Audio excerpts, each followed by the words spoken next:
자, 여러분 한 3분 정도만 아까 풀어봤었던 족보에 대해서 코멘트를 하고 시작을 할게요. 지금 문제를 풀어보시면 알겠지만 약간 시간 부족을 느낄 수도 있고, 특히 서술형 쓰면서 뭔가 부담이 있었을 수 있어요. 그 부분에 대한 고민을 좀 하라는 얘기야. 그러니까 첫 번째 무슨 얘기냐면, 우리가 이제 서술형을 쭉쭉 써내려면요, 그냥 머릿속에 바로 떠올라야 돼요. 그 평소에 쓰는 연습이 됐었어야 돼. 그리고 여러분 지금 쓰는 이제 서술형 같은 경우에 보면은 조건을 명확하게 주는 서술형 유형을 풀어봤었잖아요. 이 학교는 조금 난이도가 있는 내신이에요. 그러다 보니까 서술형 같은 경우에 막 조건을 엄청 많이 줘. 그러니까 이 조건대로 쓰려다 보면은 막 글이 안 써지니까 거기서 터지거든요. 하지만 또 부분 전수가 있고, 팁을 드리자면 한 번에 우리가 한 호흡으로 다 푸는 게 아니에요. 수학도 그렇고 국어도 그렇고. 그러니까 객관식 같은 경우는 한 호흡으로 쭉 푸는 거겠죠. 근데 객관식 같은 거 한 호흡으로 쭉 풀다가 특히 서술형 같은 데 좀 막힌단 말이야. 그러면은 키워드만 나열해 놓고 다 푼 다음에 시간 확보해서 다시 서술형 와서 해결할 수 있는 문제 차곡차곡 해결하는 거야. 그런 전략으로 가야지 처음부터 답을 어떻게든 쓰려고 하다 보면 서술형에서 막혀가지고 시간 관리가 안 돼. 그 점 좀 염두에 두시고, 수학도 비슷합니다. 수학 같은 경우에도 딱 봤을 때 이거 애매한데 접근하다가 거기서 막 시간 5분 10분 써버리면 시간 관리가 안 돼서 터져요. 그러니까 다시 한번 얘기하지만 지금 평균적으로 한 문제당 써야 되는 시간이 계산이 되잖아. 50분 동안 뭐 50문제면은 한 문제당 1분 이런 식으로. 또는 지금 객관식 15문제, 주관식 8문제야. 그리고 배점을 기준으로 보자면은 서술형이 40점 정도 되네요. 그러면은 산술적으로 계산을 해봐. 서술형에다가 한 20분, 25분 정도 써야 되겠네. 그런 식으로 머릿속으로 어느 정도 미리 연습을 하고 들어가야 돼요, 시험 같은 경우에.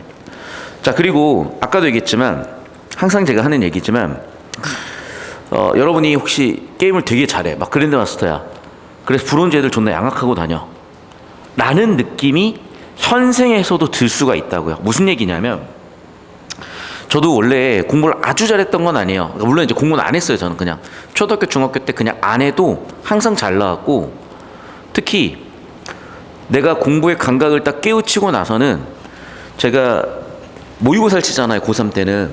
그러면 우리 때는 교육청 모의고사도 있었지만 사설 모의고사도 있었고 매월 한 차례 이상의 모의고사를 쳤었는데, 제가 그때 아직도 기억나는 게, 제가 탐구 같은 경우에는요, 모의고사 10번 중에 틀린 문제 개수가 모의고사 시험을 10번 쳤어.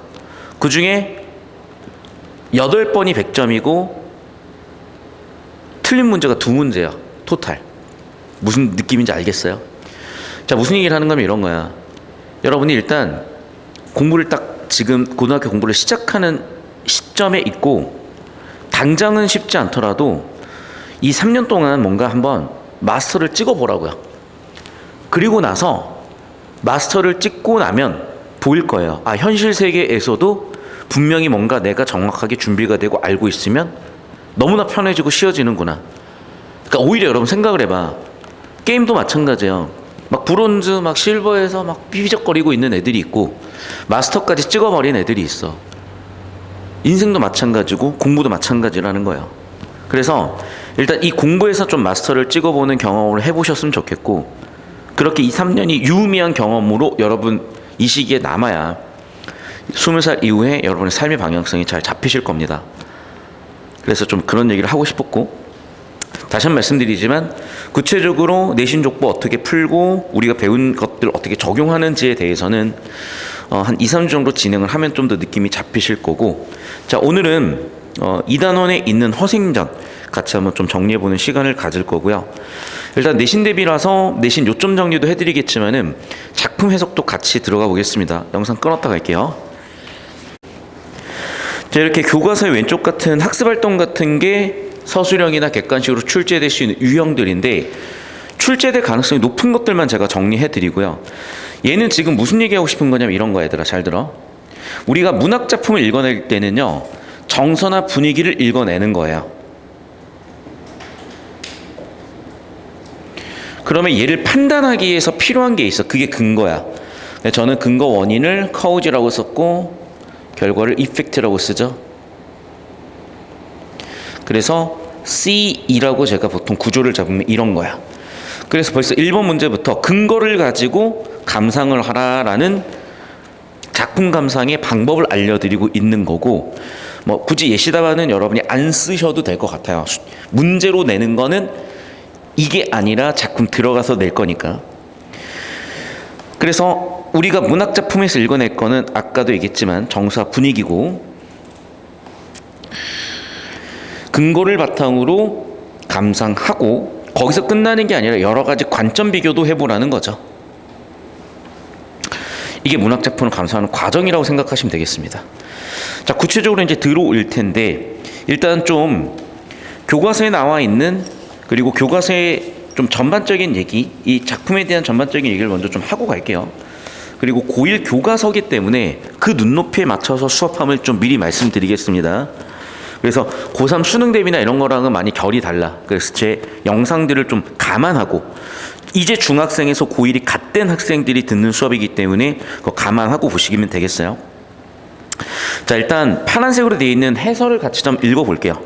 이 작품은 11개에 수록된 한문소설로 작가는 허생이라는 인물을 통해 단대의 경제 사회적 문제, 지배계층인 사대부의 무능과 허위의식을 비판하고 실학사상을 드러내었다.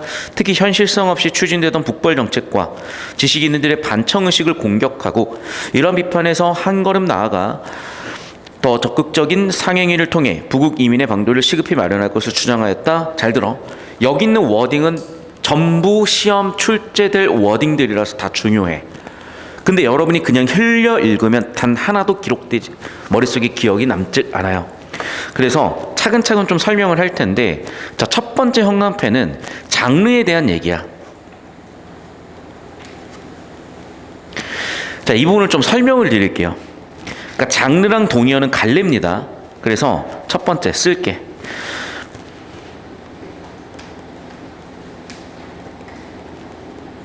원래 문학 장르는 4가지가 있죠. 서정, 서사, 교술, 극이요.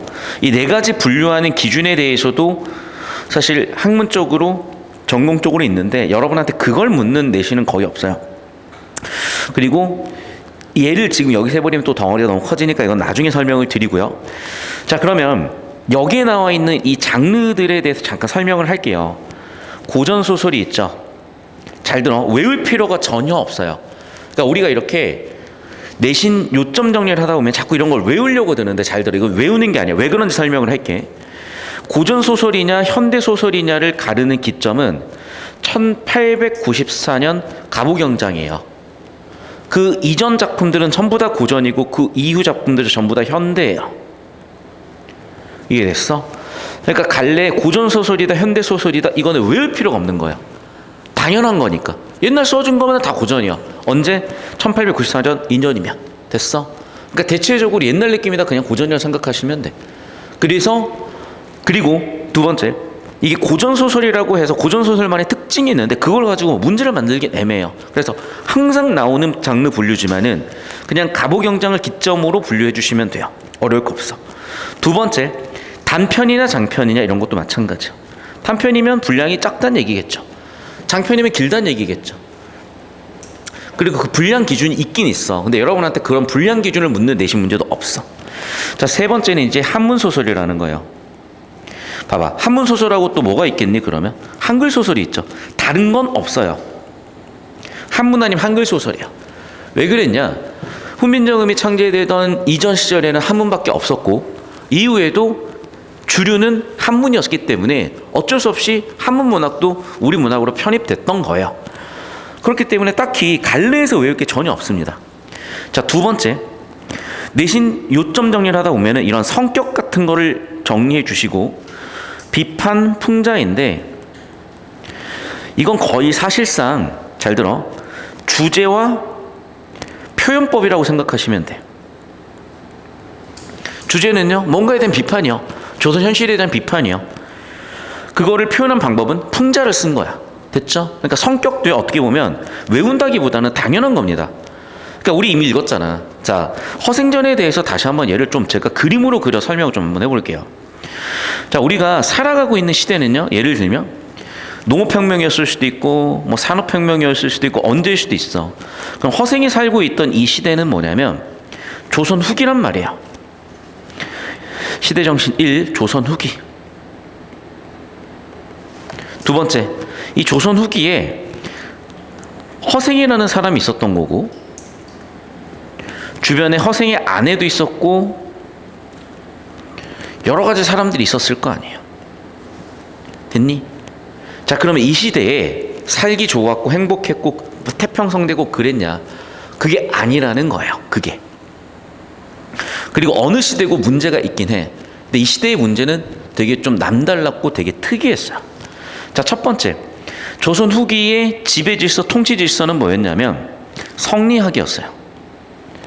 성리학은 유교 근본주의예요.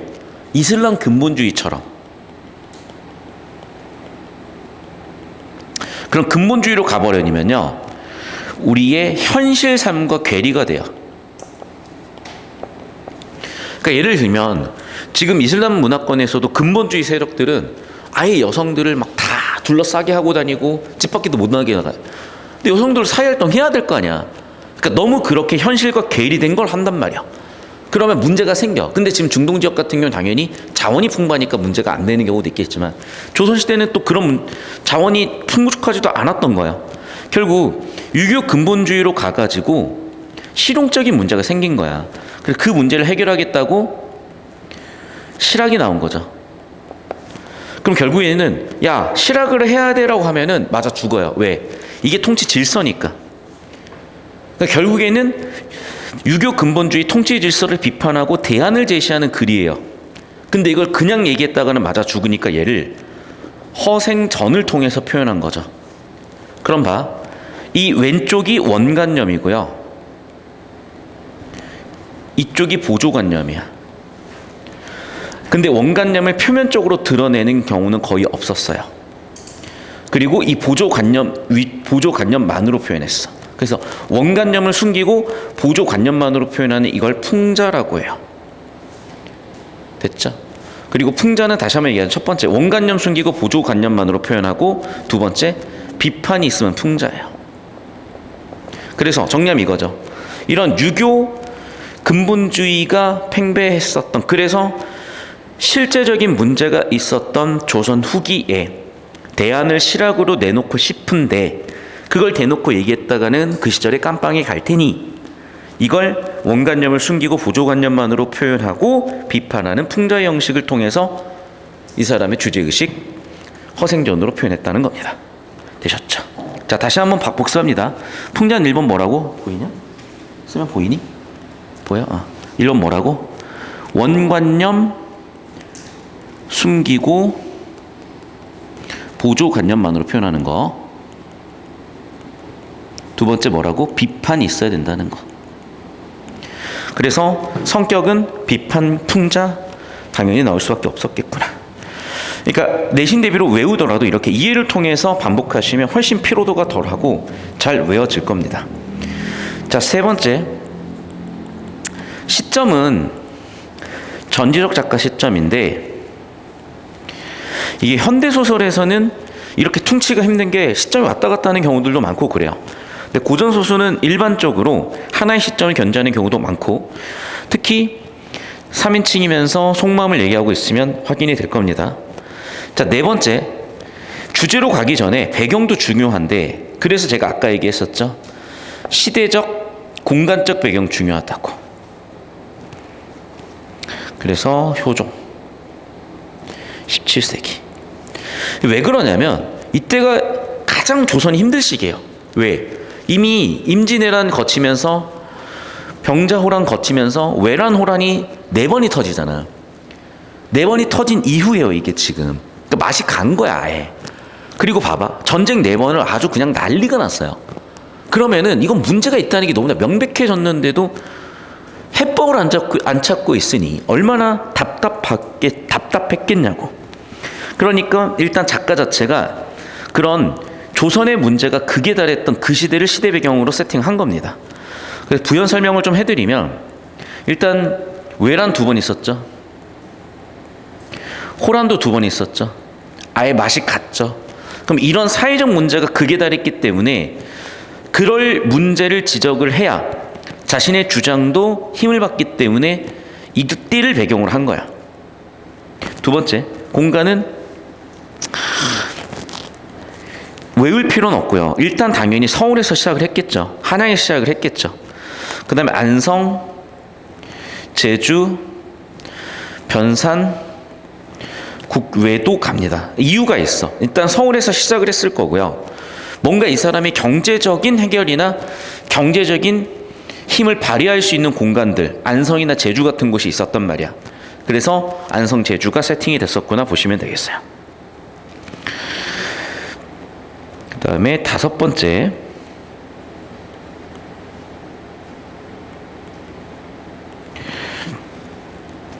제재는 소재 중에 대표이고 인물인 허생, 주인공인 허생. 그 시절에 되게 특이한 사람이었으니까 기이한 인물이에요. 하지만 굉장히 능력도 있었어요.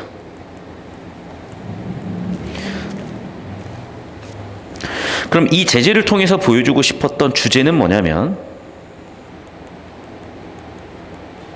아까 나와 있다시피 지배층 비판,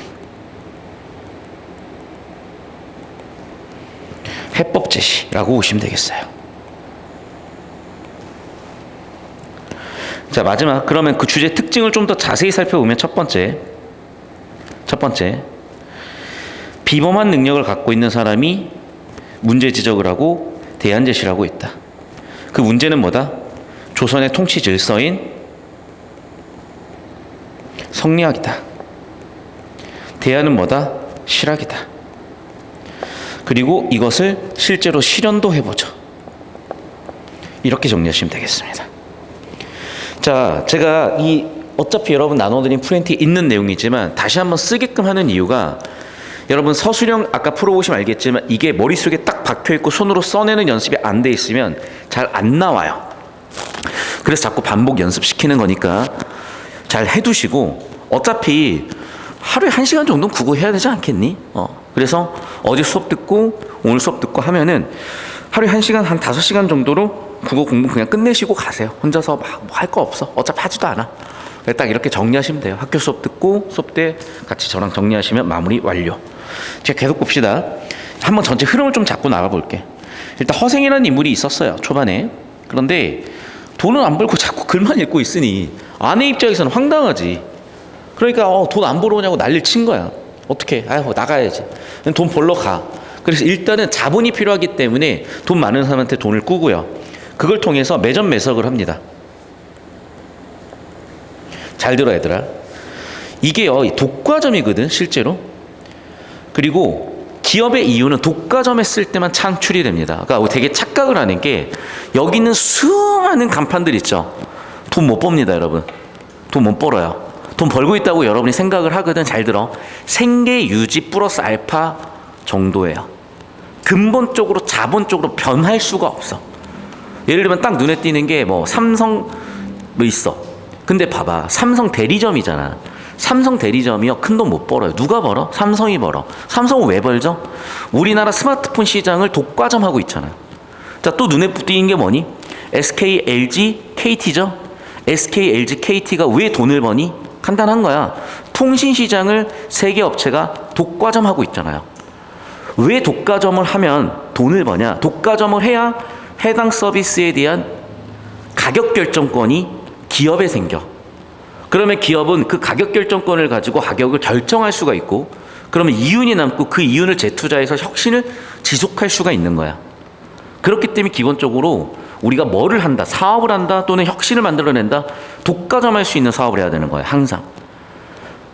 선생님, 그럼 여기서 카페 하면 안 되나요? 하고 싶으면 해. 하고 싶으면 하는데 카페 독과점 할 수가 있냐고. 안 되지. 안 되니까 결국에는 생계 유지 수준 플러스 알파인 거야. 자, 근데 스타벅스는 달라. 왜? 스타벅스는 프리미엄 커피라는, 또는 일상 속의 소소한, 좀 모순적인 표현이지만 일상적인 소소하지만 럭셔리죠. 그러면 그런 욕구 충족을 해주는 포지션이 스타벅스밖에 없는 거야. 그러니까 스타벅스는 독과점이 된 거야. 그래서 스타벅스는 그 시장에서 독과점 시장을 먹었기 때문에 스타벅스는 지금 잘 나가는 거야. 그런 느낌이야. 이걸 아셔야 된다고. 왜? 너희도 돈을 벌 거 아니니. 너희도 회사에 취업할 거 아니니. 아무 생각 없이 다니는 거 아니에요. 그런 관찰력을 가지고 다니고, 이런 얘기가 여러분, 사실 나 내신 정말 하기 싫었고, 그런데 아니 교과서 본문을 보다 보니까 내가 하는 얘기들이 다 있더만.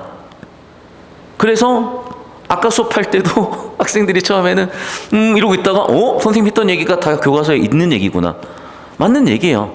저는 정말 교과서가 진짜 아무나 막 쓴 게 아니구나. 정말 실력이 있으신 선생님, 교수님들이 연구해서 쓰셨구나라는 게 좀 느껴졌어요. 더군다나 봐봐. 허생전 알면 뭐 할래? 야, 조선시대 가서 살 거야 너희? 뭐 인생 이해 할 수 있어요? 해 그럼. 그러면 열심히 허생전 공부해야지. 우리 허생전 공부해서 뭐 하려고요? 우리 지금 조선시대 사는 게 아니잖아. 우리의 시대는 지금 현대예요. 그리고 우리의 시대인 현대의 얘를 어떻게 해석해서 어떻게 살아나갈 것인가를 배워야죠. 다시 한번 얘기하지만 독과점 해야 됩니다. 독과점. 무슨 사업을 하든지 여러분이 독과점 하지 않으면 그냥 그 사업은 생계 유지야. 아시겠죠? 자, 유튜브 영상 독과점 했죠. 페이스북, 인스타, SNS 독과점 했죠. 구글 검색 독과점 했죠. 독과점에 살아난다. 알고 계십시오. 자, 이제 작품 들어갑시다. 영상 끊었다 갑시다. 허생은 묵적동에 살았다. 얘들아 잘 들어. 항상 문학 작품은요, 특히 서사 장르는 인물, 사건, 배경을 세팅하고 갑니다. 허생이라는 인물 세팅했죠. 묵적동이라는 배경 세팅했죠. 이제 그럼 사건이 나올 거야. 묵적동에서 곧장 남산으로 이르는 곳에 우물이 있었고, 잘 들어. 왜 이렇게 구체적인 묘사를 하는 걸까? 남산은 어디겠어? 서울 남산이겠지. 왜 이런 구체적인 얘기를 하겠어요? 심지어 우물까지 얘기를 하는 이유가 뭐야? 효과는요, 사실성을 높이는 거예요. 왜? 야, 저 남산에 가면 말이야, 뭐가 있고 뭐가 있어. 그러면 있는지 없는지 확인은 못했으나 진술이 구체적이니까 그럴듯하잖아요. 그래서 구체적인 정보가 나올수록 사실성이 높아져. 더군다나 실제 지명이 나온다면. 그래서 작가는 그런 효과를 노린 거죠. 어차피 허구야, 소설이야. 그럼에도 불구하고 묵적동, 남산이라는 실제 지명을 씀으로써 사실성을 높여서 사람들이 실감나게 받아들이게끔 설계한 겁니다. 오래된 살구나무까지, 너무 구체적인데 아주 그냥 살구나무까지 있어요. 살구나무에는 살인문이 열려 있고 그런 초가집이 있어라고 한 건데, 여기까지는 다시 한번 얘기하지만 사실성이고, 근데 봐, 그 초가집이 너무 허름하죠. 배경이자 소재를 준 거야. 근데 잘 들어. 얘는 허생의 성격을 주기도 한 거예요. 왜? 으리으리한 집에서 잘 살고 있는 게 아니잖아. 굉장히 어렵게 살고 있잖아요. 그러니까 허생의 경제적 처지를 준 부분이니까 이 부분은 배경이자 소재자 성격이라고 읽어낼 수가 있다고. 다시, 이 초가집은 배경이자 소재자 성격이라고 읽어낼 수 있다고요. 또 아내에 대한 얘기를 했어요. 아내에 대한 얘기. 그런데 봐, 아내가 삭바느질을 해 먹고 산다. 얘도 아내의 성격이자 동시에 허생의 성격이기도 하다고요. 왜? 아니, 가장이 돈을 벌어오는 게 어떻게 보면은 역사적으로 당연한 거잖아. 더군다나 조선시대라면. 근데 아내가 지금 벌어먹으려고 삭바느질 해가지고 얼마나 벌겠어요. 그러니까 어떻게 하루는 배가 고파서 울 정도야, 마누라가. 그래서 아니, 임자는 하고도 안 치면서 책 읽어서 뭐 할래요? 라고 물어본 거고. 자, 봐봐. 과거라는 건 뭐야? 실용적인 목적이죠. 그나마. 왜? 과거에 합격하면은 직업을 얻잖아. 그러면 내가 세상을 위해서 뭔가 일을 할 거 아니에요. 또 급여도 받잖아요. 그러면 아니, 뭐 그것도 안 하면서 책은 왜 읽어요? 라고 물어본 거고. 내가 아직 미숙해서요. 아니, 그러면요, 봐, 장인받치 주석이 있죠. 장인받치 뭐라고? 장인. 봐, 지금 사농공상이야. 조선시대의 신분제도요. 조선시대 사람들이 생각했던 신분제도, 계급. 그럼 봐봐, 얘들아. 사는 선비사죠. 공부하는 사람들이야. 근데 공부하는 거 같이 창출이 안 되죠. 결국에는 과거 시험 쳐서 관료로 못 나가면 끝이야. 그러면 지금 이 사람은 관료로 나갈 생각이 없어. 농사는 못 지어. 땅이 있어야 짓지. 그러니까 뭐라도 하라고? 기술이라도 배우라고. 그래서 기술이라도 써가지고 뭐라도 좀 만들어 파라고. 그래서 정 안 되면 뭐라도 장사라도 하라고. 그러니까 보이죠. 그러니까 사농공상 순서대로 뭐라도 하라는 거죠. 먹고 살려고. 너도 지금 인간이면 먹고 살아야 될 거 아니냐 이런 얘기를 한 거예요. 됐죠?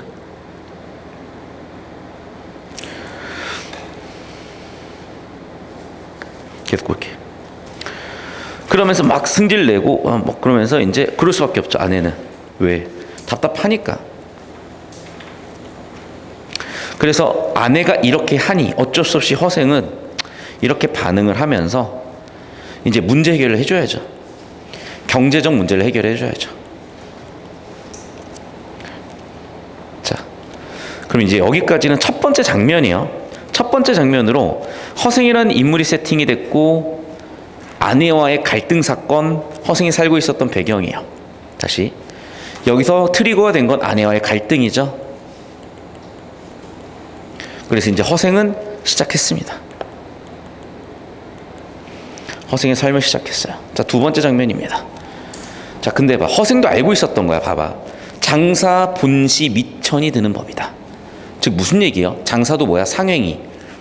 즉 미천, 자본이 있어야 사업을 하는 거죠. 그럼 일단 1차적인 문제가 뭐야? 자본부터 확보를 해야 될 거 아니야. 그래서 자본 확보를 하러 갑니다. 그러니까 요즘으로 치면요, 시드머니를 받는 거야. 우리가 어떤 사업을 하잖아. 스타트업을 한다고 하는 거예요. 창업을 스타트업이라고 하고, 스타트업을 할 때 필요한 거 일단은 돈이 있어야 돼. 그래서 씨앗이 되는 돈이다 그래. 시드머니라고 그래요. 또는 투자를 받잖아요. 인베스트먼트라고도 하지만은 이제 벤처 캐피탈리스트들도 하는 일들이 그런 거죠. 일단 그래서 시드머니 먼저 받아야 돼. 투자를 받아야 돼. 그래서 투자를 받았고 변 씨가 자본가면서 투자자인 거죠. 그래서 설명을 했습니다. 근데 집이 가난해가지고요, 뭐 실험해 보려는 게 있으니까 돈 좀 줘요. 미친놈인데 줘버려 그냥. 왜 그럴까? 사람들이 특이했죠. 그래서 봐, 지금 뭐야? 자본 투자 요청을 한 거야. 이걸 뭐라 그러냐면 IR이라고 그래요. IR, Investment Relation 해서 투자 설명회 같은 거를 굉장히 기업은 공을 들여서 하거든. 그런데 그냥 한마디 했어요. 투자 설명회로 한다니 한마디야. 그 내가 돈이 일단 없고요, 집이 가난해갖고 뭐 이거 한번 해보면 돈 좀 벌 것 같은데 좀 돈 좀 주세요. 쿨하게 줬어요. 그래서 자본 투자했습니다. 더 웃긴 건 인사도 하지 않고 나가버려. 걔 상남자죠. 여기서 근데 배워야 돼. 얘들아, 생각을 해봐. 이렇게 떳떳한 사람이면, 이렇게 당당한 사람이면 뭔가 있겠지 라고 생각을 했다는 거야. 왜? 변 씨도 선수고 타짜거든. 한두 번 받겠어요? 돈 빌려달라는 사람들을? 그럼 와가지고 별의별 얘기를 다 하면서 돈 좀 주세요, 뭐 감사합니다, 비굴하고 굽신굽신 그렇게 했을 거 아니야. 근데 걔네들 별 볼 일 있었겠어요? 근데 허생은 생각을 해봐. 계속 머릿속에 집어넣었죠. 계속 머릿속으로 트레이닝을 해보고 시뮬레이션 해본 거야. 아, 요렇게 하면 돈을 벌겠네 라고 이미 머릿속에 가설이 다 서 있는 거야. 사례연구 다 한 거야. 어떻게 이제 돈 벌어야지. 근데 내가 자본이 없어. 투자 받아야죠. 투자자한테 간 거야. 아, 뭐 그냥 저 주세요. 줬어. 이 비슷한 사연이 하나 있어. 비슷한 얘기. 그 페이스북의 마크 주커버그가 20대 초반에 창업을 해. 대학교 2학년 때 창업을 했어. 너희 4년 뒤에 창업을 했어요. 그 페이스북이요.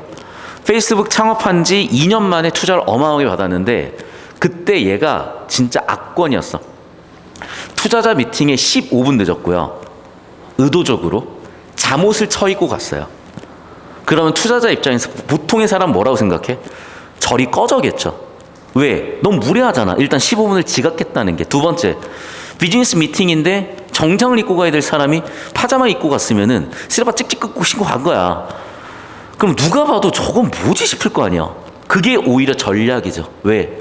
나 너 투자 안 해줘도 돼. 나 능력 있거든. 나 실력 있거든. 네가 한번 나한테 좀 나를 설득해서 나한테 투자를 받게끔 해봐. 네가 나한테 돈을 주는 이유를 나한테 납득을 시켜봐. 약간 이런 프레임을 짜서 투자를 받아러 간 거야. 잘 먹혔죠, 당연히. 그래서 페이스북은 지금이야 조금 내려왔지만 그 시절에 어마어마했었고, 한때 마크 주커버그가 20대 최고 부자, 그러니까 20대 20대에서 30세 사이에 있는 사람 중에 최고 부자였고 아마 전 세계 부자 한 10등, 20등 안에 들었을 거야. 그 정도로 오히려 당당한 사람이 뭔가 있다는 거거든. 그런 얘기를 할걸요. 그런 얘기가 나오죠.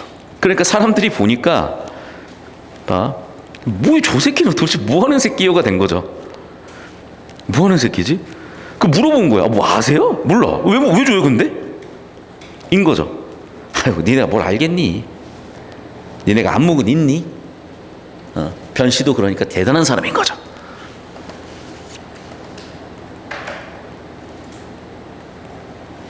그러니까 나는 허생전이 갑자기 재밌어지는 이유가 이런 거야. 저는 이제 원래 서울대 벤처 동아리라고 SNUSV라는 이투스를 창업했었고요. 그 스피킹 맥스, 그러니까 이서진 씨 막 나와서 했던 거 알죠? 뭐 깜빡이, 공신도 창업했구나. 그 다음에 뭐였지? 아자르라는 화상 채팅 앱도 있고 컴투스라는 모바일 게임 뭐 아무튼 엄청 많아요. 거기 이제 선배들이고 후배들인데 어쨌든 이제 거기에 제가 동아리 활동을 하면서 스타트업, 창업, 그 다음에 투자 이쪽 되게 관심이 많았거든요. 공부도 많이 했었고 그런 관점을 가지고 허생전을 보니까 이건 뭐 너무나 내가 납득이 돼. 허생이 돈을 벌 수밖에 없었던 이유와 변 씨가 그냥 턱하고 돈 준 이유를 난 너무나 알 것 같아요. 이런 사람이면 돈 줄 수밖에 없어요. 왜? 생각을 해봐. 네가 자본을 투자받으러 가고 돈을 빌리러 가는데 어떤 미친놈이 그지처럼 하고 가가지고 이렇게 얘기를 하고 가냐고. 그 얘기 무슨 얘기야? 그만큼 이 사람이 실력이 있다는 걸 어떻게 보면 반증하는 거죠. 자, 그리고 잠깐 이제 문학작품이니까 구조로 와서 이게 첫 장면에서의 핵심 정보예요. 허생과 허생 하나가 갈등했다는 거. 여기서 시작을 하잖아. 자, 그럼 갈등의 원인이 뭐냐? 이거예요. 허생은 공부만 해. 비실용적이야. 구체적이지 못해. 관념적이야. 반면에 허생의 아내는 돈도 못 벌고 관직도 안 나와. 뭐하러 그걸 하고 계세요라고 비실용적이라고 비판을 하는 거죠. 어쨌든 그런 문제 때문에 가장이라는 자신의 신분에도 불구하고 일을 안 해. 관심도 없어. 허생이 안 하는 이 문제를 자기가 해결하고 있어.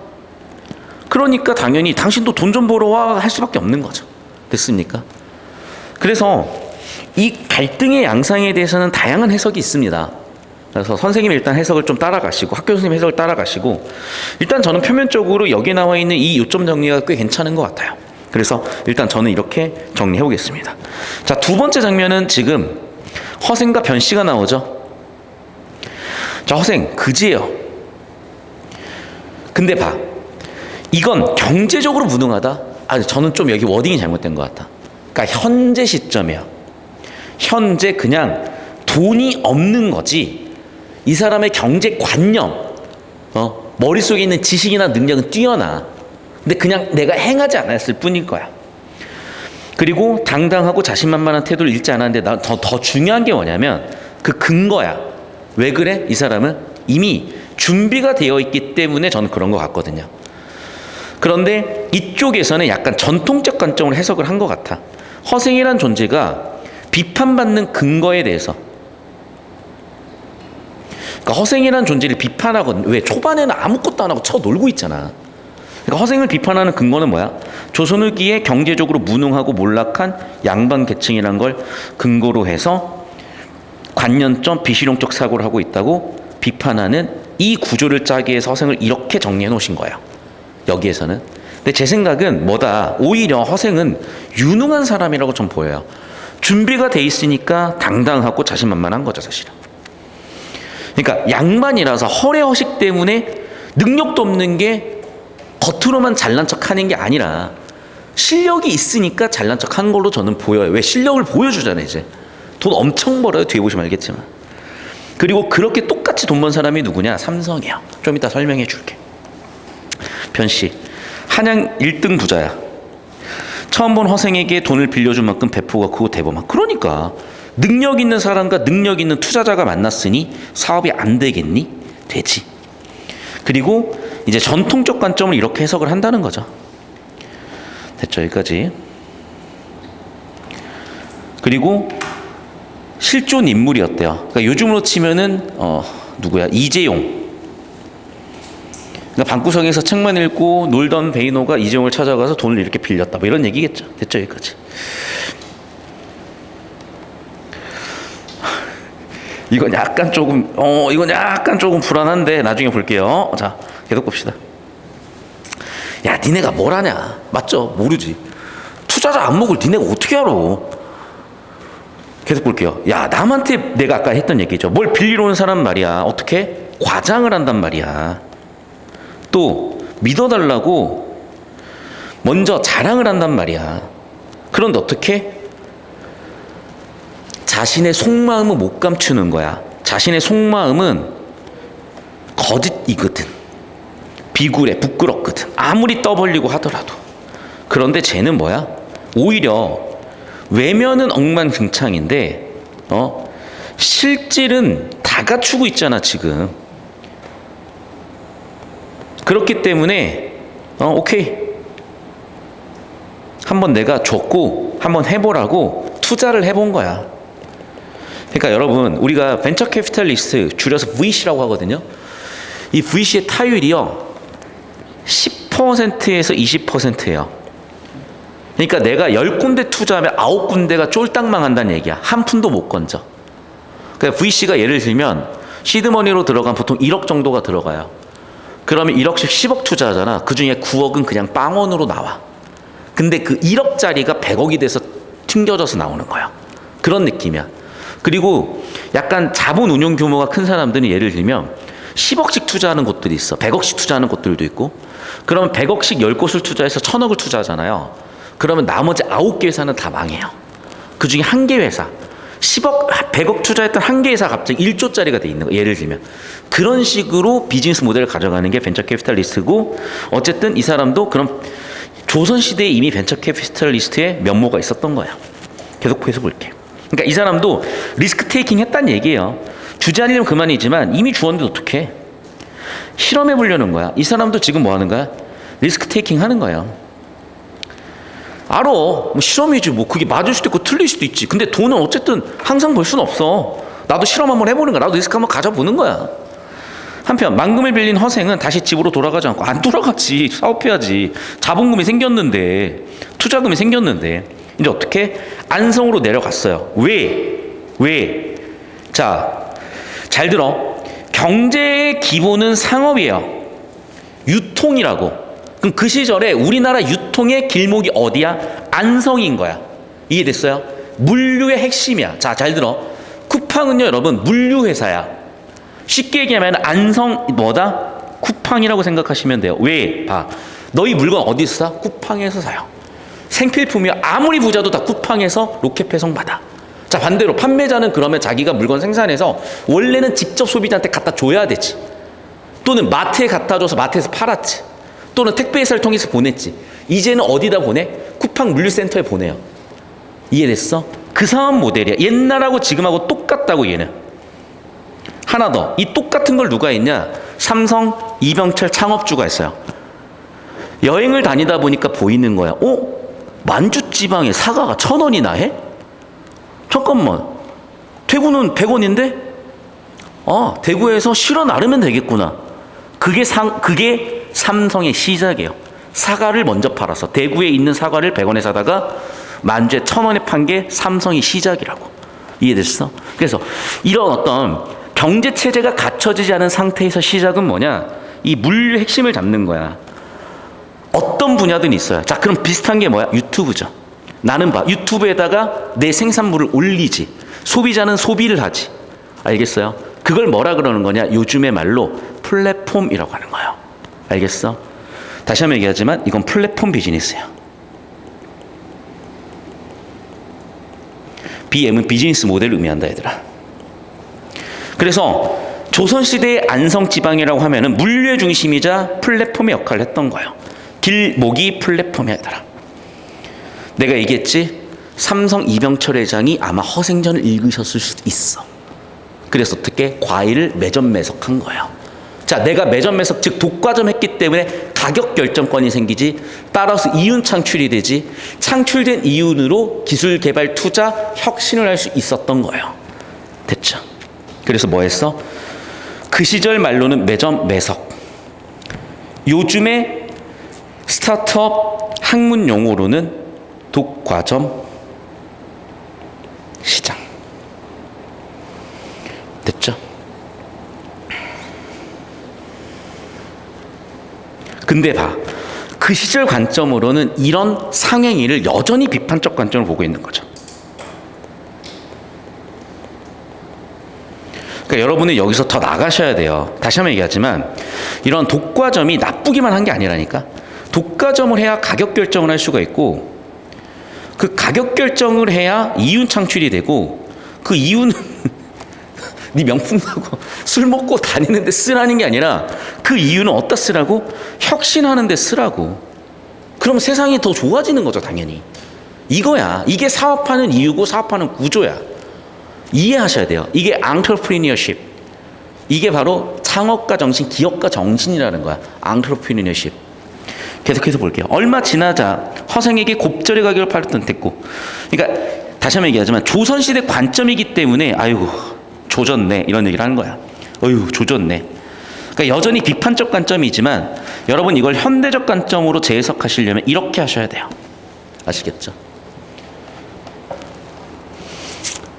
이 얘기는 제가 언제 배웠냐면 서울대 벤처창업학과라는 게 경영대 연합전공으로 한 7년 8년 전쯤 생겼을 거야. 제가 2기로 들어가서 수업을 한 몇 개 듣고 그냥 나왔어요. 좀 알 것 같아서. 거기 첫 수업이 창업론이라는 수업이었고 entrepreneurship, 즉 창업가 정신, 기업가 정신에 대해서 교수님, 되게 훌륭한 교수님들께 수업해 주시는 거였는데 그때 딱 정확하게 이걸 제가 배워서 맞구나라고 깨달았고, 지금은 국어를 가르치고 있지만 국어를 가르치면서도 얼마나 허생전을 보면서도 이런 안목이 보여요. 괜찮네요. 허생 되게 똑똑하네. 인사이트가 있네요. 자, 그럼 방금 제가 얘기한 그런 것들 얘기한 거죠. 다시 한번 얘기하지만 아니 상행위를 요즘 시대에 비판하고 있으면 안 돼. 근데 그 시절에는 비판한 거죠. 왜? 허생의 독과점 때문에 다른 사람들이 폐해를 입었죠. 곧 있으면 말총을 독과점 해가지고 문제가 생겨요. 됐어? 즉 무슨 얘기야? 경제 구조가 취약함을 비판한 거예요. 근데 저는 이렇게 생각을 한다니까요. 오히려 이게 비즈니스 모델이라고. 다시 한번 얘기하지만 독과점, 가격 결정권을 갖게 돼, 이윤 창출이 돼. 이걸 뭐 해야 된다고? 혁신했어야 돼. 그럼 당연히 세상은 더 좋아지겠죠. 이 구조를 만들어야 되는 거야. 그런데 이걸 못 배운 산업 구조나 못 배운 사람들이 있어요. 관료 중에도. 그러니까 대표적으로 우리나라 통신 3사가 좀 그래. 그러니까 통신 3사는요. 특히 원래 한국통신이 KT거든. 거기 같은 경우에는 전부 다 정부 관료 인사, 정치 인사에 낙하산 인물들이 많이 들어와 있어요. 그렇게 되면 안 된다는 거야. 다시 한번 얘기하지만 그렇게 독과점 구조가 만들어졌으면 혁신을 만들어내야 된다고. 혁신을. 세상이 좋아져야 된다고. 그래서 이 관점까지 봐두시고, 하지만 그 시절에는 약간 이렇게 시야가 막혀 있었다. 됐죠? 다시 한번 정리하면 현관에 쳐볼게요. 작은 경제 규모를 비판했다. 취약한 유통 구조를 비판했다. 그 다음에 허례허식을 비판했다. 그래서 비판 포인트는 세 가지야. 첫 번째 뭐라고? 규모가 너무 작아서 독과점이 쉽다. 유통구조가 취약해서 독과점이 쉽다. 허례허식이 심해서 쓸데없는 데다 돈 쓴다. 정리해 놓으시면 되겠습니다. 자, 그 다음 한 번 더 여기도 볼게요. 자, 허생이란 인물에 대해서 얘네들은 부정적으로 보고 얘네들은 긍정적으로 보죠. 즉 외양을 근거로 보는 사람, 내면을 근거로 보는 사람이죠. 됐습니까? 근데 여러분 잘 들어. 제 작년, 재작년 영상과 지금 영상을 비교해 보면 저는 수업 수준은 하고 수업 방식은, 수업 내용은, 실력은 똑같거든요. 솔직히 얘기하면. 근데 뭐가 바뀌었냐? 외모가 바뀌었을 거예요. 그렇기 때문에 훨씬 상품성이 좋아지는 거거든. 그러니까 여러분 이거는요 이론이야. 이론적으로는 그렇지. 외양보다 내면이 중요하죠. 하지만 여러분 현실도 무시하시면 안 돼요. 현실의 99%는 이렇게 살아. 그리고 이 사람들도 중요한 시장이야. 그러니까 여러분은 너무 이거를 교과서적으로만 받아들이지 말자. 우리의 현실은 이렇다는 거 감안하고 지혜를 배워가세요. 저는 너무나 순진했던 것 같아. 교과서 이렇게 나와 있으니까 병신이 작년까지도 옷을 그따구로 쳐입고 있었던 거야. 진짜로. 작년에 내 꼬라지를 보면 내가 왜 이렇게 얘기하는지 알 것 같아요. 알 거예요, 여러분. 그래서 많이 반성하고 있어요. 이제야 깨달았습니다. 여러분은 제가 20년 동안 깨달은 걸 오늘 2시간 만에 깨달으시면 돼요. 자, 이제 어디로 가? 제주도로 가. 바쁘다, 야. 매점 매석할 때 많다. 야, 독과점 할 때 겁나 많다. 이제는 말총을 독과점 했죠. 사람들이 머리를 못 싸매. 야, 머리 못 싸매면 밀면 되지. 밀면. 자르면 되지. 그걸 굳이 싸매야 되니? 근데 싸매야 돼. 그래서 어떻게 됐어? 허례허식이다라고 얘기를 한 거죠. 그래서 역시 또 돈을 벌었죠. 자, 그럼 여기까지 전부 다 뭐 한 겁니까? 잠깐만. 허생이 돈을 빌렸고, 여기 있다. 샵3. 허생의 비즈니스 모델, 독과점이죠. 그래서 여기는 안성에서 독과점 한 거고, 여기는 제주도에서 독과점 했습니다. 이제 샵4로 갔습니다. 바다밖에 사람이 살만한 빈섬이 있던가? 빈섬은 갑자기 왜 찾지? 뭐냐면요, 잘 들어봐. 이미 사회 구조가 만들어진 못 바꿔요. 진짜 바꾸기 힘들어요. 그래서 뭐가 있지? 그 옛날에 다큐멘터리 같은 데 보면요, 어떤 국경 지방을 보여주는데, 예를 들면 이게 절반 해가지고 여기는 완전 별천지고 여기는 완전 그냥 촌동네야. 여기는 멕시코고요, 여기는 미국이에요. 그럼 왜 이런 차이가 생겼냐는 거지. 그런 얘기를 하거든요. 그러니까 결국 무슨 얘기냐, 하나의 이상국가 건설을 위해서 혹은 이상사회 건설을 위해서 장소를 찾아보고 있는 거야. 이제 자기가 돈이 생겼으니까. 그런 얘기를 이제 봤습니다. 그래서 이상국가 정보 확인했죠. 이제 오케이, 너 내가 부자 만들어줄게 해가지고 역시나 봤더니 그런데 조금 아쉽죠. 왜? 땅이 너무나 작아서.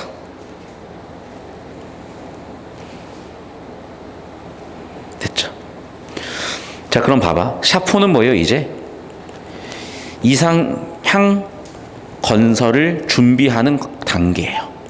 근데 좀 아쉬움은 남습니다. 됐죠? 계속 볼게요. 오른쪽으로 와서. 그리고 빈섬은 다시 한번 얘기하자면 뭐라고? 이상향이라고. 이상국가 건설 위한 터전이라고. 이상향이라고. 하지만 한계가 있습니다. 여기까지는 난 잘 모르겠어요. 여기 있는 내용은 잘 모르겠는데 여기 위쪽은 밑줄 정리해 놓으세요. 넘어가 볼게요. 자, 그러자 사공이 물었다. 턱밑섬에 사람이 없는데 어떻게 덕만 있는 사람들은 뭐야? 덕이 없을까 걱정해야지. 그러면서 그때 전라도의 변산반도에 도적대들이 있었어요. 그럼 봐. 얘네가 문제잖아요. 여기다 사람 데려와서 해결해버리면 되잖아. 더군다나 군졸도 해결을 못해요. 그래서 어떻게 했어? 허생이 해결을 해주죠. 그럼 봐. 일단 첫 번째, 1000명의 도둑이 있는데 천금. 예를 들면 이런 거죠. 야, 너희 도둑이 1000명 있어? 좋아. 너희 1억 훔치면 한 명당 얼마 버니? 이런 얘기를 물어보는 거야. 한 10만 원 버냐 그러면? 아휴, 답답하네. 이러면서 이제. 그래서 첫 번째, 너희 경제적으로 돈도 못 벌면서. 두 번째, 그렇다고 결혼을 한 것도 아니고. 그렇다고 세 번째, 잘 들어. 그 당시에는 농경사회였기 때문에 이 밭대기라는 거는 토지고, 토지는 생산 수단이잖아. 생산 수단도 없어요 지금. 그리고 결혼을 했느냐는 사실은 이거는 모든 뭐라 그럴까? 유기체? 생명체의 목적이야. DNA를 전달하는 게 후손으로.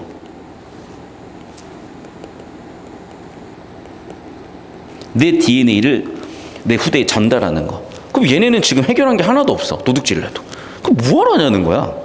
야, 너희는 지금 문제가 해결도 안 되고 더 똑같은데 왜 하냐? 라고 물어보는 거고. 아니, 그랬더니 이제 답답한 얘기를 하는 거죠. 답답한 얘기를 하는 거죠. 그거 왜 해요? 어떻게 해요? 없는데 애초에. 그런 게 있으면 뭐하러 도둑이 됩니까? 라고 물어봤고, 야, 내가 해결해 줄게. 오케이, 내가 해결해 줄게. 그러면 해결해 줬습니다. 이제 됐죠. 근데 보니까 진짜 해결을 해줬죠. 이제 그래서 이제 이 장면으로 가볼게. 샵 4, 이상향 건설을 위한 준비를 하고 있는 거고, 일단은 공간은 확인했어요. 여기까지. 그리고 샵 4, 샵 5 다시 이상향을 위한 공간은 확인했고, 여기 와서 이제 그 공간에 채워 넣을 사람들을 모집했어요.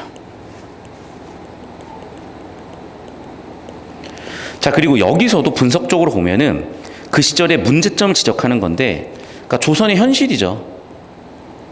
왜 사람들이 범죄를 저지른다는 거야? 경제적 문제, 혹은 결혼과 관련된 결혼제도의 안정적인 운영, 생산수단 소유도 못했음, 이런 문제들 때문에 도적질을 하는 거라서 허생이 해결할 수 있는 건 결국 뭐다? 경제 문제가 해결이 돼야 모든 문제가 해결이 될 것이다. 그런 대안을 얘기하고 있다고도 볼 수 있습니다. 됐죠? 결국에는 허생이 돈을 가지고 왔고, 이제 이 사람들을 구원하겠죠. 자, 그래서 이제 방금 그 얘기들을 다시 한번 요점 정리를 하는 거예요. 봅시다. 첫 번째, 그 당시 시대적 배경은 뭐냐면, 일단 경제 소재를 가지고 계속 다루고 있잖아요. 내가 얘기를 하는 거고, 첫 번째 문제, 경제 구조 자체가 취약했어요. 백성들의 삶이 피폐해져요. 원인과 결과라고 봐야 되겠네요. 취약한 경제 구조 때문에 백성들의 삶이 피폐해졌다.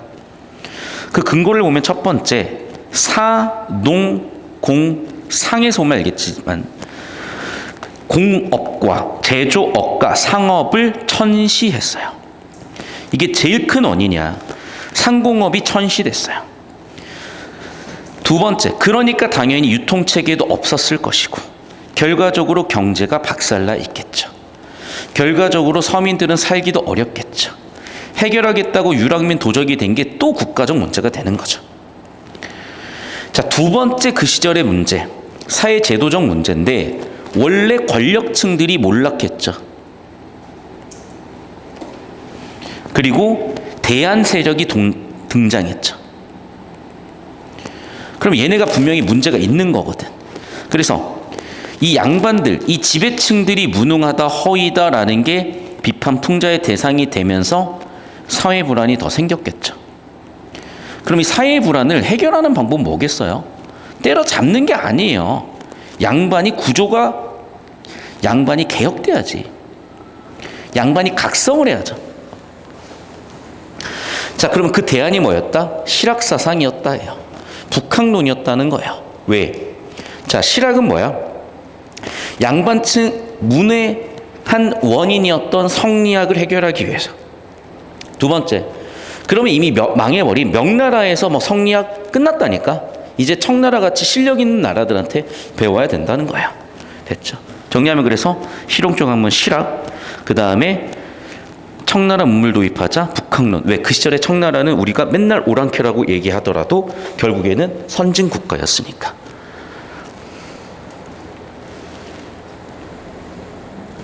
자, 계속 봅시다. 이제 이런 거는 아까 학교 선생님께서 얘기하시면 건드리고 갈 텐데 무슨 얘기냐?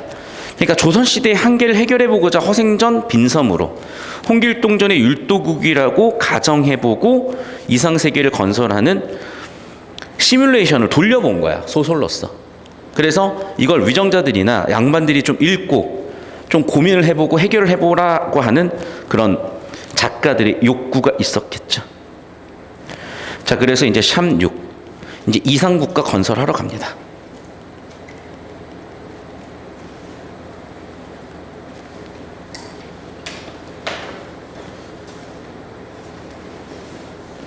그래가지고 첫 번째, 아내 한 사람 데려오고, 돈 있으면 생기는 건지 모르겠으나 그렇게 생겼나 봐요. 그래서 돈 가지고 가면 아내 한 사람 데리고 오고 소 한 마리씩 장만해 오래. 이거 소는 뭐야? 생산수단이죠.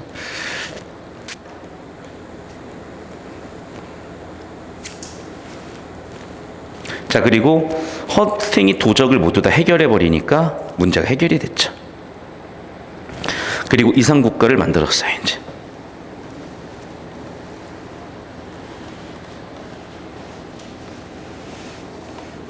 그래서 이제 이상국과 건설까지 끝나니까 허생은 원래 자기가 하고자 했었던 실험이 끝나게 됐었죠.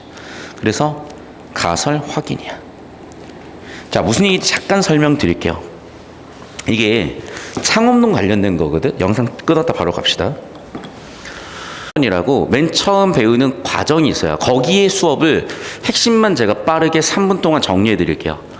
자, 우리가 가장 이상적인 시장이 있다면요, 문제가 없이 굴러갈 거예요.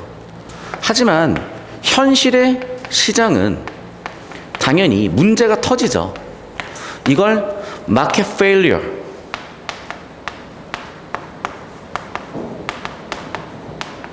시장 실패라고 하고, 당연히 시장 실패가 되면 우리가 방금 허생전에서 봤다시피 사람들도 힘들고 도적이 들끓고 그래요. 그럼 해결을 해야 될 거 아니야. 그건 근데 사실 정치 제도적으로 해결하긴 힘들어요. 오히려. 왜? 시장의 문제잖아. 그럼 시장 해결을 해야 되는 거예요. 그러면 경제 주체들이,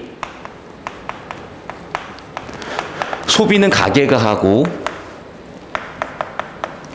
생산의 주체는 기업이고 옆에서 심판을 보는 게 정부라고 했을 때, 결국에는 시장의 생산, 소비, 그 유통 구조를 혁신하는 것도 주로 기업의 역할이거든요. 그런데 뭐가 정답일진 모르겠으나 얘네들 중에 여러 가지 가설을 세워보는 거죠. 가설 1, 가설 2, 가설 N. 그러면 시장에는요, 창업 기업, 스타트업이 1번 스타트업, 2번 스타트업, N번 스타트업이 있고, 얘네들이 각자 가설을 세우는 거예요. 각자 가설을 세우는 거예요. 각자 가설을 세우는 거예요. 예를 들면 이런 거죠. 옛날에 항공산업은요, FCS라 그래서 풀 서비스, 그래서 완전한 서비스를 제공하는 그런 일반적인 항공들이 있었어. 아시아나가 있었고 대한항공이 있었고요. LCC라 그래서 로우 코스트예요. 저가 항공도 있었다는 거죠. 그러면 얘네만 대안이냐? 왜? 사람들이 여행을 많이 못 가. 그러면 조금 여기서 풀 서비스 하는 걸 다 줄여버리고, 예를 들면 수화물도 없애버리고 기내식도 없애버리고 최소화시켜서 비용을 최소 한번 시켜볼까?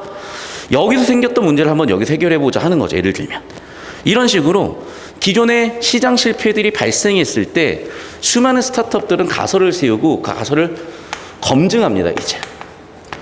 그런데 대부분은 망하면요, 다 잃어먹는 거예요. 실패하면. 근데 그 중에 어떤 애 하나가 성공을 해요. 그럼 얘가 그 시장을 다 가져갑니다. 그리고 다시 한번 얘기하지만 독과점을 해야 가격 결정력을 갖고, 가격 결정력을 가져야 이윤 창출을 하고, 이윤 창출을 해야 다시 혁신을 가지고 세상을 바꿔간다는 거야. 됐죠? 자, 하나 더 얘기할게. 시장의 종류는 크게 두 가지 시장이 있어요. 독과점 시장이 있고요, 완전 경쟁 시장이 있습니다. 그럼 완전 경쟁 시장은 왜 문제냐면, 잘 들어라. 경쟁을 해버리는 거예요. 그러면 A 회사가 원가가 이만큼의 이윤을 붙여서 팔았다고 칩시다. B 회사가 후발주자로 들어왔어. 얘는 원가가 이만큼 들었어요. 얘네가 이기려면 이만큼만 이윤을 만들면 돼. 그럼 당연히 소비자는 B를 선택하겠죠. 그럼 봐봐. 이만큼의 이윤이 날아가야 돼요. 이 시장에서. 또 그걸 본 A는 가만히 있겠어요? 야, 씨, 그냥 너 죽고 나 죽자 라고 하면서 얘네는 여기까지 내려버려요. 이만큼만 이윤을 가져가. B는 살아남아야 되는 거야. 그러니까 B도 어떻게 해요? 결국에는 손실까지 보다가 손실이 누적돼서 B가 망해버리죠. 그럼 남는 건 A만 남을 수도 있는 거예요. 예를 들면 이런 식이 돼요. 그러니까 완전 경쟁 시장이 되면요, 어느 누구 하나 수익성을 가질 수가 없어. 얘는 가격 결정이 없기 때문에 이윤이 없고, 이윤이 없으니까 혁신도 없다고 보는 입장이에요. 창업론은. 이해됐니? 이 구조를 내가 지금 열을 내서 설명하는 이유는 여러분 어쨌든 경제활동 할 거라고. 오케이? 두 번째, 허생이 자신의 실험을 어떻게 입증했습니까? 이 비즈니스 모델로 입증을 한 거잖아. 자본을 받아서 가설을 세워서 입증을 해서 결국 독과점 시장 만들어서 이윤을 만들었잖아요. 결국 자신이 생각한 섬에다가 이상사회 건설했잖아. 혁신해봤잖아. 혁신이 통했잖아. 자, 그러면 이제 이거를 조선사회도 받아들여 보라고 다른 시장에다가 적용해 볼 수 있는 거죠. 이해됐어? 이렇게 인류는 혁신과 성공이 전파되는 구조를 가지고 있는 겁니다. 여기까지 아시겠나요? 잠깐 영상 끊겠습니다. 그래서 보면 여기에 이제 가설 확인을 했고요. 이제 가설 확인의 결과를 찾는 거죠. 즉 무슨 얘기냐? 조선 사회가 완전히 바뀌는 건 아니에요. 왜? 산업공사 중에 농업은 기본으로 하라는 거야. 하지만 조선처럼 공업과 상업을 너무 천시하지 말라는 거죠. 동시에 자본 축적을 하라는 거예요. 동시에 복지제도도 하라는 거죠. 정리하면 다시 한번. 농업 잘 갖춰라. 상공업도 증진해라. 자본을 축적해라. 복지제도를 잘 준비해라. 예의범절이라는 건 저는 그냥 법치라고 볼게요. 예를 들면. 그러니까 아무리 조선이 한계가 있더라도 성리학이나 유교에서 가지고 있었던 예의범절 법칙까지 부정하진 않았던 거죠. 농업까지 부정하진 않았던 거죠. 그런 얘기입니다. 되셨죠? 그래서 여기 나와 있는 얘기들이 이제 그런 얘기야. 문자를 새로 만들고 의관제도도 만들고 하지만 자신은 한계가 있었다는 거야. 그러면서 대안을 준 거죠. 그러니까 오른손 이런 거니까 그 시절 관점이니까 뭐 왼손잡이 어떻게? 근데 오른손으로 하래. 그리고 어떻게? 하루라도 나이 많은 사람이 연장자니까 이렇게 해라. 그러니까 이런 건 여러분 되게 꼰대 같은 얘기지만 이게 사실은 뭐냐면 사회 질서를 유지하기 위한 방법인 거예요. 왜냐면 여러분 결국 세상은요 위계가 있고 우선순위 아닌 순위가 있는 거야. 예를 들면 버스를 딱 타려고 다 달려왔는데 동시에 두 사람이 도착했어. 누구 한 명은 양보를 해줘야 될 거 아니야. 누구 한 명은 먼저 타야 될 거 아니냐고. 근데 그게 사회적 합의에 의해서 납득이 돼야 되고 또한 그 과정에 거래 비용이 줄어야 돼. 그래서 미리 문화로서 정해놓기도 하는 거거든요. 제도로서 정해놓기도 하는 거고. 그래서 이런 부분은 조선의 예의범절, 조선의 가치관을 또 가져온 거기도 하죠. 계속 봅시다. 자, 이 부분은 조금 저는 이제 납득이 안 되는 부분이라서 많이 비판받는 부분인데, 과한 재물이 사람들의 욕망을 불러일으키고 그 욕망 자체가 갈등이 되기 때문에 이렇게 했지만, 한편으로 보면은 이건 자본이 될 수 있는 거잖아요. 그래서 여기는 사실은 긍정적으로 부정적으로 평가하는 두 가지가 모두 있습니다. 또한 문제가 있다고 본 거예요. 뭐라고? 지식이 있는 애들이 사람들을 선동해서 권력을 쥐는 부분들을 또 우려한 거죠. 그래서 그를 아는 사람들은 전부 다 없애버린 겁니다. 다시 한번, 자본도 과했을 때 문제가 생긴다고 본 거야. 그래서 사실 이렇게 보잖아. 어떻게 보면 이 사람들이 한계를 선 그어버린 거죠. 그런데 일단 여기에 대해서 선생님들의 또 어떤 관점은 뭐냐? 이런 부분이야. 그를 아는 사람에 대한 비판이라고 봤다는 거죠.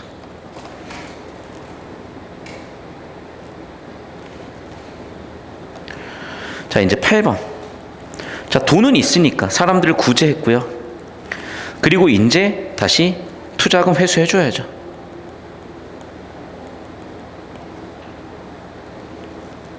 걱정했어요. 뭔 소리 하는 거예요, 그러면서. 해법. 그래가지고 10배로 갚았습니다. 10배 맞지? 만냥 빌렸으니까.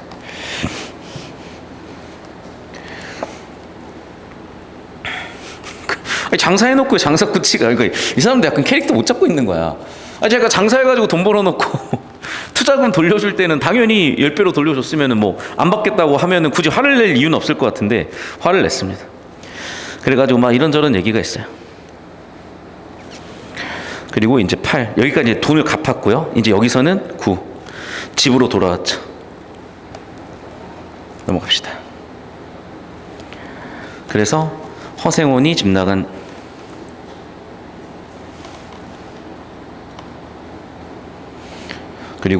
서로 어떤 성격이 나오는 거죠. 허생과 변씨. 그러니까 각자 뭐냐, 얘도 투자자고요, 자본가예요. 이 사람도 뭐니, 사업가야. 하지만 모두 부당 이득은 추구하지 않아요. 그러니까 자꾸 서로 돈을 돌려주겠다, 서로 돈을 사양하는 그런 자세가 보이는 거죠. 자, 그러면 그런 재물에 대해서 허생은요, 긍정적으로 보는 건 뭐냐, 사회적으로 복리후생을 할 수 있다고, 개인적으로는 욕망을 잘못 만들 수 있다라고 본 거죠.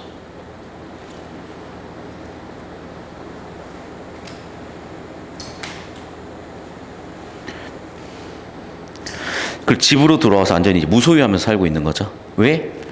오히려 욕망은 괴로움의 원인이 되니까. 대단한 인격자인 거죠. 자, 그러다가 10번째 장면. 이제 두 사람이 원래는 투자자와 사업가의 관계로 만났다가 이제는 아예 친구가 된 거죠. 변 씨가 허생한테 부탁을 하나 합니다. 일단은 질문을 하나 하는 거예요. 그리고 허생의 답을 듣고 허생의 능력을 확인하는 거죠. 그래서 여기는 전부 다 허생의 비즈니스 모델에 대한 설명이죠.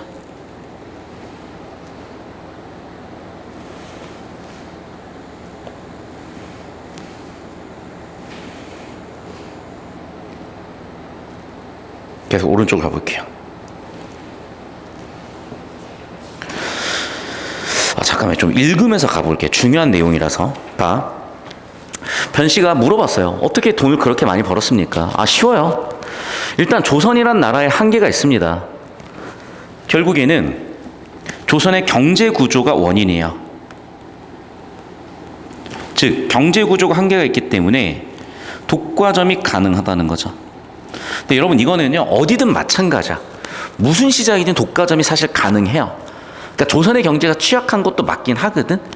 근데 야, 미국이라고 뭐 경제가 뭐 취약하니? 아니야. 근데 미국도 보시면 알겠지만 여러분, 미국도 원래 한 100년 전, 150년 전에요. 예를 들면 석유왕이 있었죠. 철광왕이 있었죠. 철도왕이 있었어요. 그러니까 미국 같은 경우에도요, 아무리 그 땅덩이가 넓더라도 독과점 기업들이 우후죽순 생겨났던 거야.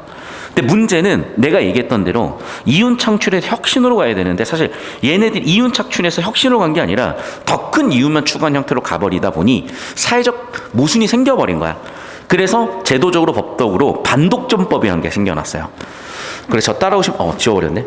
그래서 뭐냐, 미국에서는 이 독과점의 폐해를 해결하기 위해서 반독점법을 만들어요.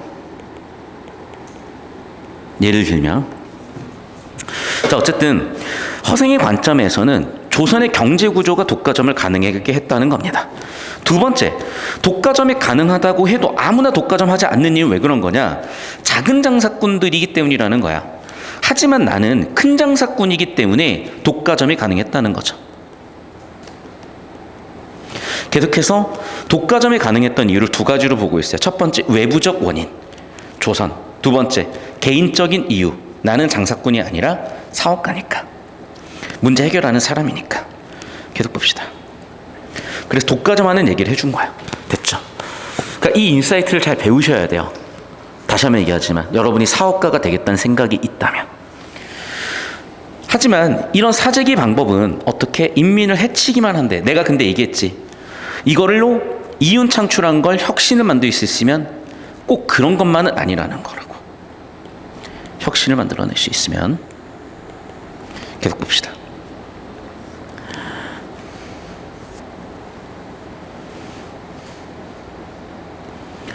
그리고 빌려줬었던 이유는 그럼 뭐겠냐? 다시 한번 얘기하지만 하늘의 뜻이다 라고 얘기를 했고,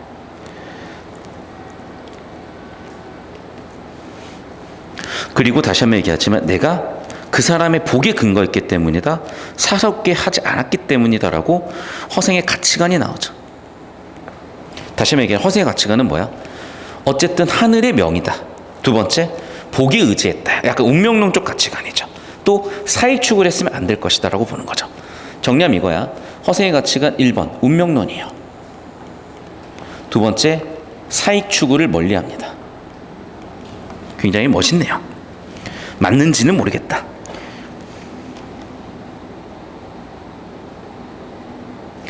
동시에 이런 문제들이 있는데 해결해보면 어떻겠어요? 라고 물어보는 거고, 넘어갈게요. 그래서 여기 나와 있는 예시 사람들의 결과가 좋지 않음을 얘기합니다.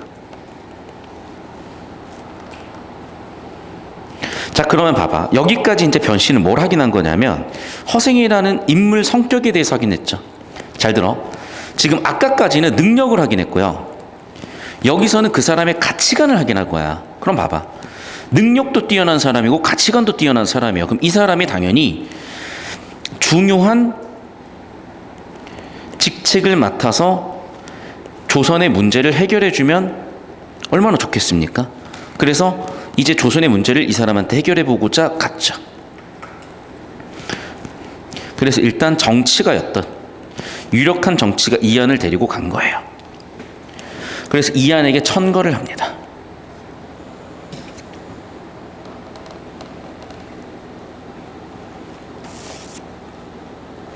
자, 그래서 이한 대장을 불러왔고 서로 이제 대화하는 장면인 거죠. 그리고 봐. 일단 이한이 들어왔는데 허생은 이한한테 사실은 푸대접을 하는 거야. 허생은 이한한테 되게 무례하게 하는 거야. 왜? 사람이 왔는데 인사도 안 하고 싸가지 없이 한번 해보는 거죠. 왜? 이 사람이 어떤 사람인지 시험을 해보는 거야. 자, 그러면 이제 이 부분에서 잠깐 설명을 할게요. 자, 조선의 문제는 뭐였냐? 여러 가지가 있지만 그 문제의 원인은 능력 있는 인재를 쓰지 못하는 게 문제의 원인이었다는 거예요. 그러니까 그 문제의 원인을 해결을 해야지. 그럼 인재를 써야죠. 그래서 허생은 여전히 그런 생각을 하고 있는 거야. 반면에 변씨는 안 그럴 수도 있을 것 같아서 이완 대장 가지고 데려와서 한번 해결해 보려고 한 거죠. 계속해서 오른쪽 넘어가서 조금 이따 보면 알겠지만 허생은 그러다 보니 이완 대장에 대해서 되게 비판적 태도예요. 그러니까 무리하게 행동하는 거죠. 꾸짖어 버리는 거죠. 이 얘기는 결국에는 그 시대에 대해서 그 시절의 정치에 대해서 비판하고 있는 모습을 허생을 통해서 보여줬구나 보시면 되겠어요. 됐죠?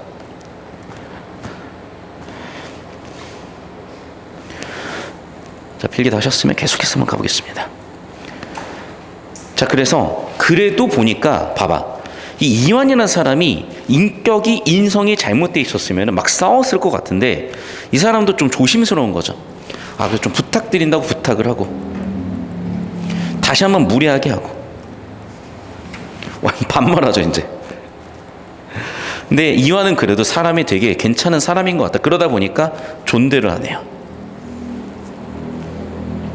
자, 그래서 첫 번째 실험합니다. 대안을 내놓습니다. 그게 뭐야? 자, 임금이 직접 나서서 상고처리를 해봐라. 즉, 인재를 구하기 위해서 노력해라. 인재를 구하기 위해서 왕의 권위를 내려놓아라. 불가하죠. 좋아. 너 두 번째 대안 얘기해 줄게. 자, 명나라 장군들에 대해서 해결을 해줘야지.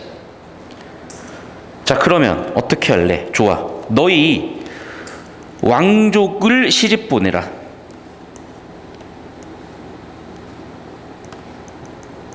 두 번째, 너희 귀족의 재산을 줘라. 그러니까 왕족과 결혼을 시켰으니까 신분을 높여달란 얘기고 재산도 달란 얘기죠. 근데 이 얘기 바꿔 얘기하면 무슨 얘기야? 왕족이 지금 아무리 명나라라고 장군 병사 졸개들하고 결혼을 해야 된다? 어떻게 보면 왕족의 체면을 깎는 거죠. 귀족의 재산을 뽑는 거죠. 즉 이미 허생은 대안에 대해서 왕족과 귀족의 권위를 내려놓고 귀족의 부당 이득을 환수를 하라는 얘기예요. 근데 역시나 불가하다고 답변하죠. 그러니까 즉 기득권이 내려놔야 되고 기득권이 인재를 구하기 위해서 노력하고 권위도 내려놔야 되는데 다 안 되는 상황이야. 그럼 뭐시 어떻게 하겠다는 건데 이제 마지막 세 번째 볼게요.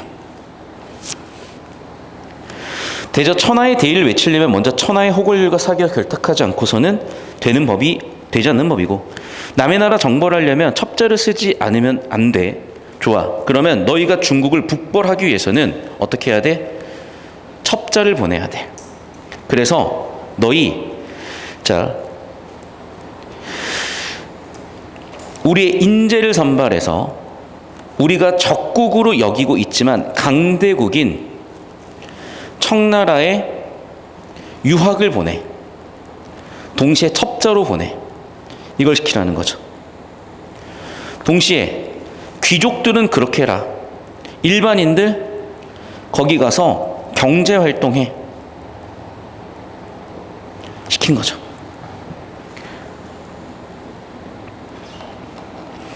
그랬더니 또 이조차도 거절하죠.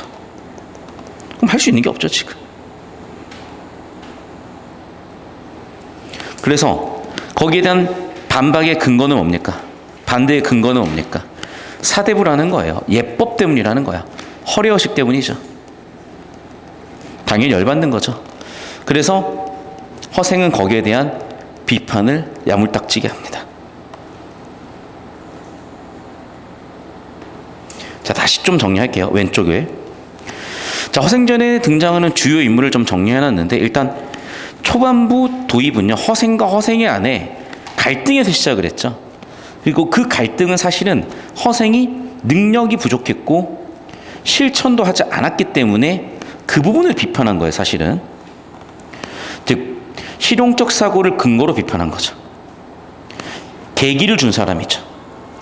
자, 허생은 원래 자신의 능력을 가지고 있었고 가난했지만 비판의식과 이용우생 실학사상 실천하는 인물이고 경제적인 유능함 있었던 사람이에요. 변신은 일단 첫 번째 투자자로 만났지만 천거를 해주기도 하죠. 문제는 그렇게 만난 이 두 인물이 뒤지게 싸운다는 거예요. 왜? 조선의 문제가 어디서 왔는데 그 조선 문제의 원인을 알면서도 해결하지 않겠다는 거니까. 됐죠. 자, 좀 더 이제 구체적으로 가볼게. 자, 첫 번째는 뭐냐면 최고 권력자부터 바뀌라는 거예요. 권위를 내려놓고 너희 실용적으로 좀 해라.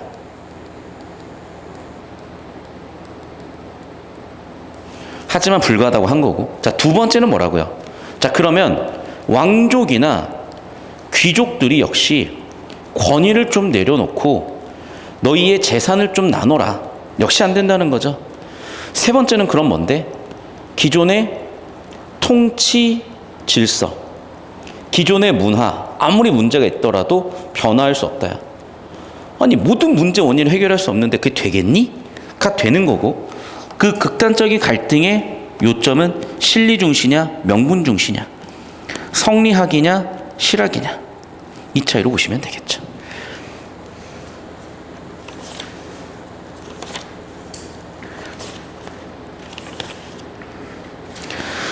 자, 오른쪽 넘어가서. 그리고 아까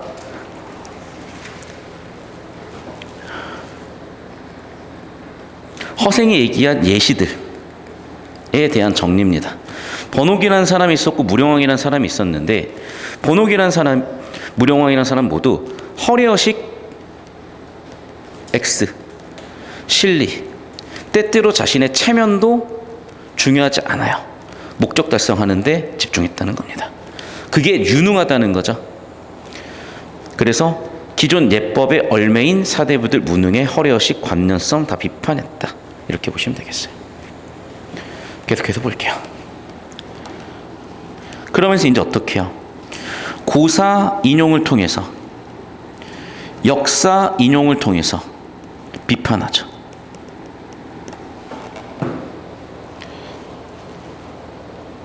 그리고 마지막 종족을 갖춘 헌생으로 끝. 됐습니까? 그럼 봐봐. 여기서 이렇게 끝내버리면 너무 갑자기 분위기가 이렇게 돼버리잖아. 왜 그랬냐는 거죠. 의도가 있다는 거야. 자, 봐. 현실적 문제 존재하죠. 인물의 갈등도 존재하죠.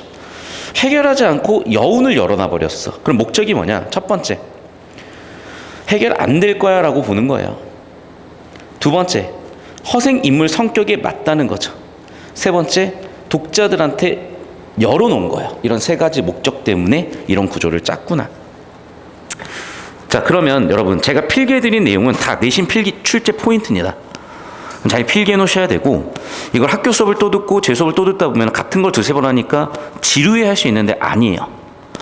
자, 여러분, 미완의 결말 구조가 갖는 세 가지 특징 안 보고 적으세요 라고 했을 때 안 보고 적을 수 있어야 서술형 평가 정답을 쓰는 거예요. 실전 가서. 그래서 제가 계속 반복시켜 드리는 겁니다. 무슨 얘기인지 아시겠죠? 그러니까 지루하면 안 돼. 여러분이 안 보고 쓸 수 있을 정도로 할 때까지는 그 지루한 거 반복이에요. 김연아 선수 점프 하루에도 몇백 번 합니다. 할 줄 몰라서 하는 게 아니라고. 됐죠? 여기까지. 자, 두 번째 봐봐. 지금 이거 되게 중요한 건데요. 봐. 공간에 따라서 사건이 나오잖아요. 공간에 따라 사건이 전개가 되잖아. 첫 번째 장면 허생의 집이어서, 두 번째 장면 변 씨의 집에서 나타난 거, 세 번째 장면 안성과 제주도, 네 번째 빈섬, 다섯 번째가 있는데 보자. 허생의 집에서 어떻게 됐니? 허생의 부인이 허생을 비판하면서 시작됐죠. 두 번째 변 씨의 집에 가서는요, 허생이 변 씨에게 자본을 요청했죠. 안성과 제주도에서는요, 허생이 독과점했죠. 큰 이윤을 창출했죠. 네 번째는요, 이상세계 건설해봤죠. 이제 설령 시험이 끝났으니까 돌아왔어야 되고 이제 투자금을 회수시켜줬죠. 마지막 허생의 집에서는 변 씨와 친해지게 됐겠지만 결국에는 조선의 정치가인 이연과 만났고 대안을 제시했으나 결국에는 해결되지 않음으로써 갈등이 암시된 대로 끝났다. 이렇게 정리해 주시면 되겠어요. 됐습니까? 자, 그리고 다시 한번 얘기하지만 여기 있는 건 손으로 한번 다 써봐야 돼요. 여기 있는 것들. 왜냐하면 이거는 빵꾸를 뚫어놓고 서술형 내기도 하시거든. 알겠어? 그래서 이런 거는 빵꾸를 뚫어놓고 여러분이 손으로 한번 쓰는 과정을 좀 거치셨으면 좋겠고요. 넘어가서 오른쪽 가보겠습니다. 자, 봐. 이런 것도 좀 여러분이 지금 나눠드린 프린트에는 이게 다 써져 있어가지고 좀 여러분이 안 쓰게 될 것 같은데 써야 돼. 그래서 인물의 성격 그리고 사회상. 자, 일단 허생의 아내의 성격은 뭐라고요? 허생에 대해서 무능하고 실용적이지 못한 사람으로 봤다는 거죠. 변 씨 입장에서는 외면보다 내면이 훨씬 뛰어난 사람으로 봤다는 거죠. 도적대는요, 처음에는 의문을 품었으나 나중에는 추종자들이 됐죠. 동시에 거기서 끝나는 게 아니라 자신의 문제 원인을 알고 있었고 문제를 찾았고 해결했죠. 즉, 이 사람들이 원래부터 악인이 아니라는 거야. 경제적인 문제 때문에 이 사람들이 도적이 됐다는 겁니다. 그럼 경제 문제를 해결해 줘야 되겠죠. 마지막 이한대장, 그래도 괜찮은 사람이에요. 그런데 이한대장이 봤을 때 허생은 어떤 사람이냐? 굉장히 실용적인 사람이고 능력 있는 사람이야. 하지만 조선 현재의 기득권은 수용하지 않을 대안을 내놓은 거죠. 이 정도로 요점 정리를 해봤으니까 필기하시고, 역시 빈칸들은 손으로 써보셔야 돼요. 왜냐하면 내신 서술형으로 나와. 그러니까 손으로 써봐야 여러분이 내신 서술형에 대한 대비도 바로바로 되실 겁니다. 자, 그 다음 또 볼게. 자, 여기서 얘기하고 싶은 건 뭐냐면 경제구조의 취약함. 두 번째, 허례허식. 허례허식만 써, 여러분. 허례허식. 또 지배계층의 무능함. 두 번째, 민생의 피폐. 세 번째, 이용후생. 이 내가 밑줄만 치지 말고 여러분 쓰세요. 1, 2, 3을 써줘야 돼. 그래야 암기가 되고 그래야 실전에서 손으로 쓸 수 있다고요. 자, 세 가지 대안에 대해서 거절당했다. 첫 번째 문제는 인재 등용이 안 됩니다. 두 번째, 지배계층의 북벌론은 구체적 계획이나 의지조차 없습니다. 이렇게 두 가지 정리해 놓으시면 되겠어요. 자, 나머지는 뭐 크게 유의미한 내용들은 아니라서 넘어갈 건데, 다만 이건 있어.